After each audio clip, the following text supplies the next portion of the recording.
Chapter 11. Now a man named Lazarus was sick. He was from Bethany, the village of Mary and her sister Martha. This Mary, whose brother Lazarus now lay sick, was the same one who poured perfume on the Lord and wiped his feet with her hair. So the sisters sent word to Jesus, "Lord, the one you love is sick." When he heard this, Jesus said, "This sickness will not end in death. No, it is for God's glory, so that God's Son may be glorified through it." Jesus loved Martha and her sister and Lazarus. Yet when he heard that Lazarus was sick, he stayed where he was 2 more days. Then he said to his disciples, "Let us go back to Judea." "But Rabbi," they said, "a short while ago the Jews tried to stone you, and yet you're going back there?" Jesus answered, "Are there not 12 hours of daylight? A man who walks by day will not stumble, for he sees by this world's light. It is when he walks by night that he stumbles, for he has no light."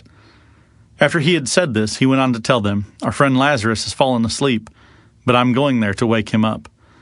His disciples replied, "Lord, if he sleeps, he will get better." Jesus had been speaking of his death, but his disciples thought he meant natural sleep. So then he told them plainly, "Lazarus is dead, and for your sake I'm glad that I was not there, so that you may believe. But let us go to him." Then Thomas, called Didymus, said to the rest of the disciples, "Let us also go, that we may die with him." On his arrival, Jesus found that Lazarus had already been in the tomb for 4 days. Bethany was less than 2 miles from Jerusalem, and many Jews had come to Martha and Mary to comfort them in the loss of their brother. When Martha heard that Jesus was coming, she went out to meet him, but Mary stayed at home. "Lord," Martha said to Jesus, "if you'd been here, my brother would not have died.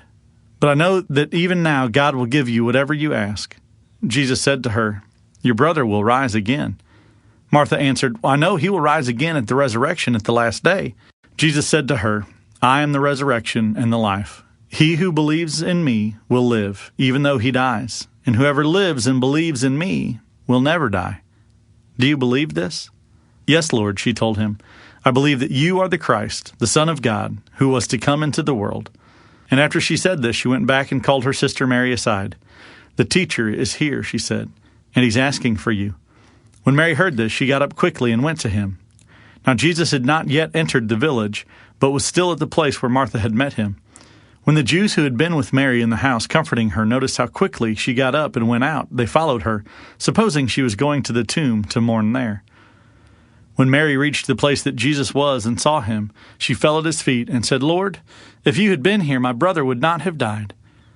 When Jesus saw her weeping, and the Jews who had come along with her also weeping, he was deeply moved in spirit and troubled. "Where have you laid him?" he asked. "Come and see, Lord," they replied. Jesus wept. Then the Jews said, "See how he loved him?"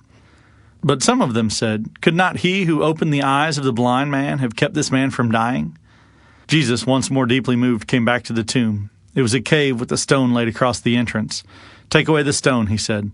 "But Lord," said Martha, the sister of the dead man, "by this time there's a bad odor, for he's been there for 4 days." Then Jesus said, "Did I not tell you that if you believed, you would see the glory of God?" So they took away the stone. Then Jesus looked up and said, "Father, I thank you that you have heard me. I knew that you always hear me, but I said this for the benefit of the people standing here, that they might believe that you sent me." When he said this, Jesus called out in a loud voice, "Lazarus, come out." The dead man came out, his hands and feet wrapped with strips of linen and a cloth around his face. Jesus said to them, "Take off the grave clothes and let him go." Therefore, many of the Jews who'd come to visit Mary and had seen what Jesus did put their faith in him. But some of them went to the Pharisees and told them what Jesus had done. Then the chief priests and Pharisees called a meeting of the Sanhedrin. "What are we accomplishing?" they asked. "Here is this man performing many miraculous signs. If we let him go on like this, everyone will believe in him, and then the Romans will come and take away both our place and our nation." Then one of them, named Caiaphas, who was high priest that year, spoke up. "You know nothing at all. You do not realize that it is better for you that one man die for the people than that the whole nation perish." He did not say this on his own, but as high priest that year, he prophesied that Jesus would die for the Jewish nation. And not only for the nation, but also for the scattered children of God, to bring them together and make them one. So from that day on, they plotted to take his life. Therefore, Jesus no longer moved publicly among the Jews. Instead, he withdrew to a region near the desert, to a village called Ephraim, where he stayed with his disciples. When it was almost time for the Jewish Passover, many went up from the country to Jerusalem for their ceremonial cleansing before the Passover. They kept looking for Jesus, and as they stood in the temple area, they asked one another, "What do you think? Isn't he coming to the feast at all?" But the chief priests and Pharisees had given orders that if anyone found out where Jesus was, he should report it, so that they might arrest him.